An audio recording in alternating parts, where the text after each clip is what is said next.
This is the Iowa Weather Report for Friday, December 5th, 2014.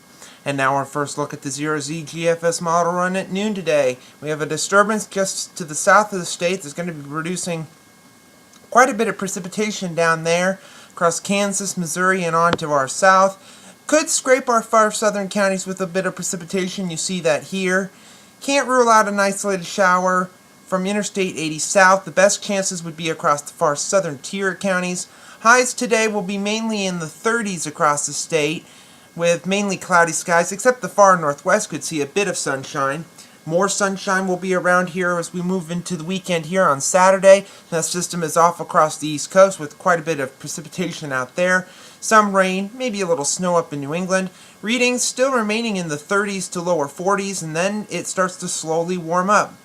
We go into Sunday, a system's going to come through. It has a little bit of moisture, but don't count on a widespread rain coming here on Sunday. Could see an isolated shower Sunday into Sunday night. And then Monday, that system is moving off to our east. Could see a few more clouds than not Monday, but otherwise still remaining in the 30s to around 40 as cold air really is not coming in behind this system.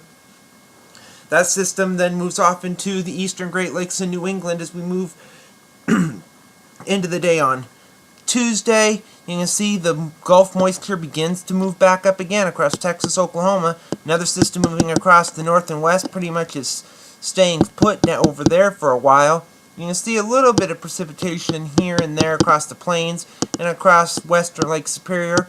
A little dot or two around here, but we're going to discount that. You can still even see that here on Thursday.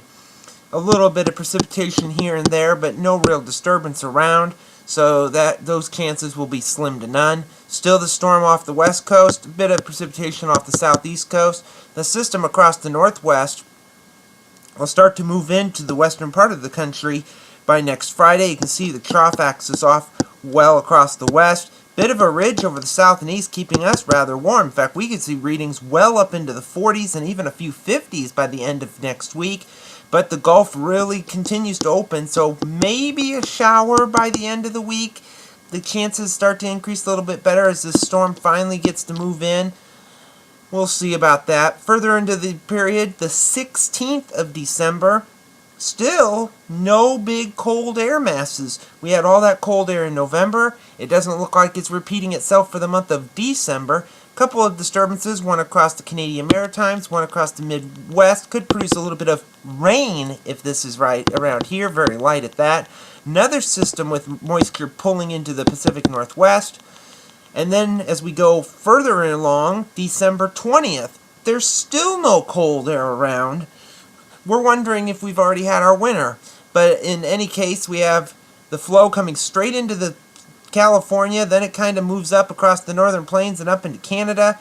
See one system moving away from the state, having produced some rain, more than likely. Some rain and mountain snow across the west, but it looks a bit more active, but it looks like the next 2 weeks could still see above normal temperatures. Satellite image from last evening. Well, you can see there's a system close by. You can see this come ahead across Oklahoma and Texas where there's been some rainfall down there, but don't expect that to affect the entire state. Only the far southern tier of counties could see any rain later today. The watch warning map from last evening, some fog advisories across the area, Oklahoma, the Texas Panhandle, across the Ohio Valley, and so a little bit of wintry weather in Pennsylvania and across the Northwest as well. The QPF chart precipitation over the next 5 days through Tuesday evening at 6 o'clock, showing the precipitation will remain mainly to the south. Any precipitation around here, maybe a tenth or less, heaviest across the south and east and the northwest.